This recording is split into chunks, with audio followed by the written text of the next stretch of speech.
आज हम रीड करेंगे English course book the magic carpet chapter number 4 the king who wanted to touch the moon from class 4th. Let's start the chapter.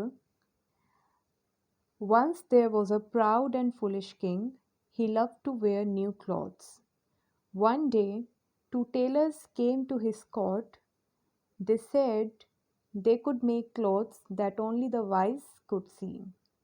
The king asked them to make a set of clothes for him. So एक बार क्या हुआ, एक बहुत ही घमंडी और foolish king था. Proud and foolish यानी घमंडी और मूर्ख किंग था. उसे नए कपड़े पहनने का बहुत शौक था. तो एक दिन उसने दो टेलर्स को बुलाया. One day he called two tailors to stitch the clothes. So दो टेलर्स उसके कोर्ट में आए यानी दरबार में आए एंड उन्होंने कहा कि वो ऐसे कपड़े बनाते हैं जो सिर्फ कोई वाइज पर्सन ही देख सकता है, यानी कोई समझदार आदमी ही उसको देख पाएगा, अदरवाइज वो किसी को नहीं दिखेंगे. The king asked them to make a set of clothes for him. तो किंग ने उन्हें कुछ कपड़े बनाने का ऑर्डर दिया. A few months later, the tailor brought the clothes and helped the king put them on.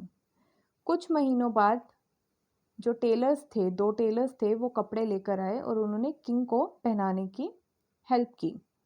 The king couldn't see the clothes, but he didn't say so because then the tailor would think he was foolish. King को वो कपड़े नहीं दिखाई दिए, but king चुप रहा because अगर वो किंग बता देता कि मुझे कपड़े नहीं दिखाई दे रहे तो वो टेलर्स उसे फुलिश समझते, बिकॉज टेलर्स ने पहले ही बोल दिया था कि जो समझदार आदमी होगा सिर्फ उन्हें ही कपड़े दिखाई देंगे. The king went for a walk. People were surprise to see the king without his clothes. अब किंग वॉक पे निकले. आप ये देखिए, ये किंग है जो विदाउट क्लोथ्स वॉक कर रहा है अपने किंगडम में, और लोग बहुत हैरान हो रहे हैं देखकर, बहुत सरप्राइज हो रहे हैं कि हमारा किंग बिना कपड़ों के क्यों घूम रहा है. But everyone knew that if they said that they could not see the new clothes others would think them foolish.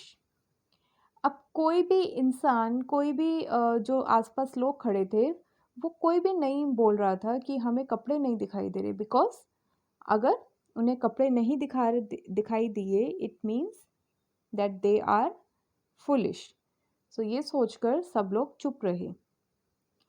Suddenly a child shouted, where are the king's clothes.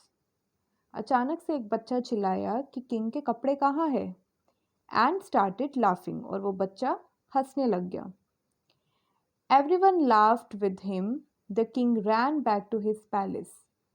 उस बच्चे के साथ सब लोग बहुत हंसे, किंग का बहुत मजाक उड़ाया और किंग जल्दी से भागकर अपने पैलेस में, अपने महल में वापस चला गया. He was no longer proud and he became a good ruler.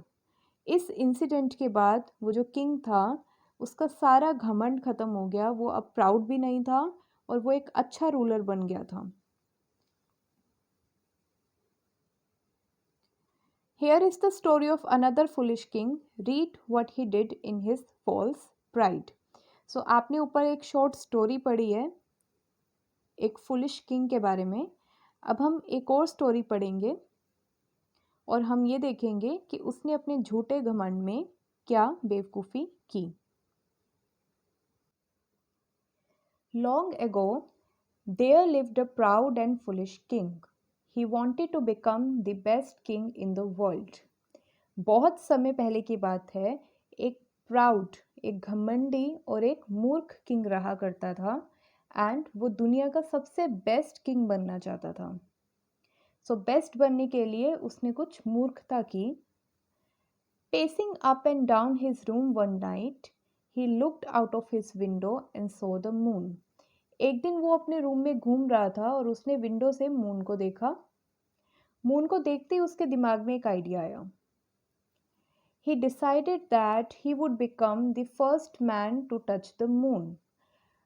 King ने ये डिसाइड किया कि मैं दुनिया का सबसे पहला आदमी बनूंगा जो मून को टच करेगा. Means he wanted to touch the moon. He summoned the royal carpenter and said, I want you to build a really tall tower. It must reach up into the sky. I want to touch the moon. उसने ये जैसे ही उसके दिमाग में idea आया उसने जल्दी से एक रॉयल कारपेंटर, एक ऐसा कारपेंटर जो किंग्स के पैलेसेस में काम करता था, रॉयल कारपेंटर था, मीन्स उनका सारा फैमिली का वर्क वो करता था. सो उसने उसको बुलाया. समन्ड मीन्स किसी को ऑर्डर दे के बुलाना. तो उसने रॉयल कारपेंटर को बुलाया और उसे बोला कि मुझे एक लंबा सा टावर बनाना है जिस पे चढ़कर मैं मून को टच कर पाऊंगा. The sleepy carpenter rubbed his eyes and answered, if we stack up every wooden box we have, we will be able to build a tall and sturdy tower. तो जो कारपेंटर था वो नींद में आया बिकॉज रात का टाइम था. तो बिल्कुल अर्जेंटली किंग ने उस कारपेंटर को बुलाया. कारपेंटर नींद में था. नींद में उसने आंखों को रब करते हुए बोला कि अगर हम एक एक करके लकड़ी के बॉक्स एक दूसरे के ऊपर रखेंगे, स्टैकअप मीन्स अरेंज करेंगे, तो we will be able to build a tall and sturdy tower. हम एक लंबा और एक स्ट्रॉन्ग टावर बना पाएंगे. मीन्स उसने किंग को आइडिया दिया कि हमें वुडन बॉक्सेस लगाकर टावर बनाने चाहिए. Hearing this, the king ordered his soldiers to bring every wooden box they could find. ये सुनते ही किंग ने जल्दी से अपनी आर्मी को, अपने सारे सोल्जर्स को ऑर्डर दे दिया कि आसपास जितने वुडन बॉक्सेस मिले वो सब लेकर आओ, कलेक्ट करके लेकर आओ. People emptied their boxes on the floor and handed them over.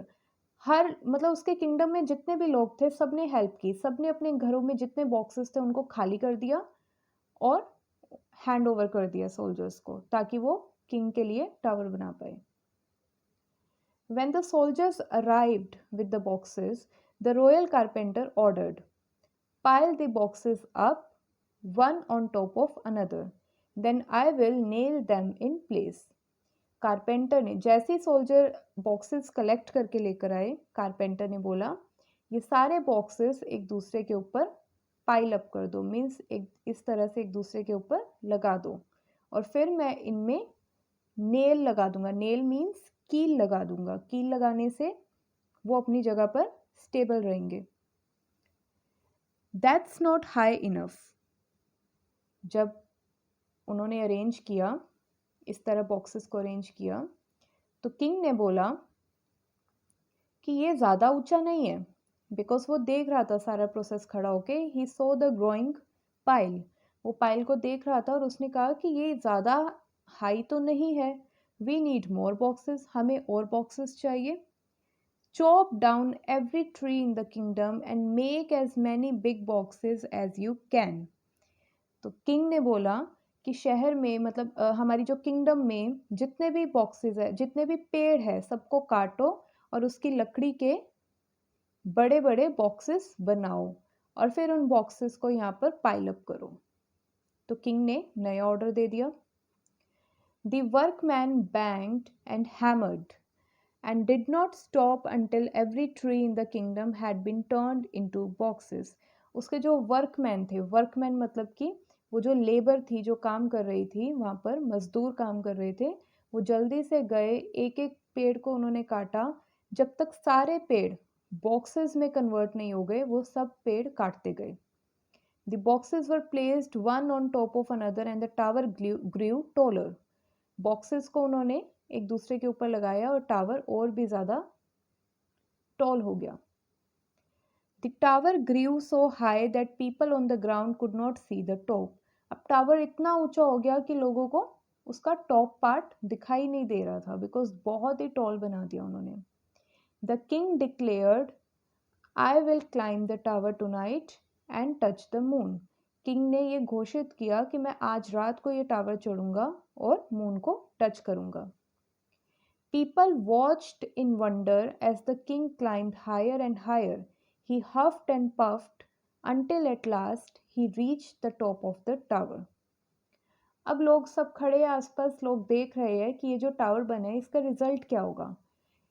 King एक एक करके बॉक्स चढ़ता गया, क्लाइंब करता गया and he huffed and puffed. Huffed and puffed मतलब कि तेज तेज सांस ले रहा था बिकॉज वो टायर्ड हो गया था बहुत ज़्यादा, और जब तक वो पूरा टॉप तक नहीं पहुंच गया वो चढ़ता गया। After that the king stood on top most box and stretched his hand to touch the moon, but he could not quite get there. He ordered the royal carpenter to send up just one more box. जब king top पर चढ़ा उसने अपने arms को, अपने hand को stretch किया moon को टच करने के लिए, बट उसका हाथ मून तक पहुंच ही नहीं पाया। तो किंग यहाँ पे थोड़ा डिसअपॉइंट हो गया। किंग ने जल्दी से कारपेंटर को बोला कि एक और बॉक्स ऊपर भेजो। किंग को लगा कि एक बॉक्स रखने से शायद मैं मून तक पहुंच जाऊंगा। But there are no more boxes your majesty, the carpenter shouted. नीचे से कारपेंटर चिल्लाया कि और बॉक्सेस तो है ही नहीं। The foolish king had another idea, pull out the one at the bottom and send it up. अब किंग ने एक और बेवकूफ़ी की वहाँ पर। उसने बोला कि नीचे से एक बॉक्स निकाल दो एंड उसको ऊपर भेज दो। Quickly it is cold up here, he thundered. वो कांपते हुए बोला कि यहाँ पे बहुत ठंड है, जल्दी करो, नीचे से एक बॉक्स निकाल के ऊपर भेजो। अब स्टूडेंट्स आप खुद सोचिए, ये जो टावर बनाया है, अगर नीचे से कोई भी बॉक्स रिमूव किया जाएगा तो क्या होगा? ये पूरा टावर गिर जाएगा, राइट? तो बिल्कुल ऐसा ही हुआ। जैसा किंग ने ऑर्डर दिया कारपेंटर ने जल्दी से उसको फॉलो किया। Carpenter knew that it was not a good idea. उसे पता था ये अच्छा आइडिया नहीं है, बट ही कुडंट से नो टू द किंग। वो ना नहीं बोल सकता था।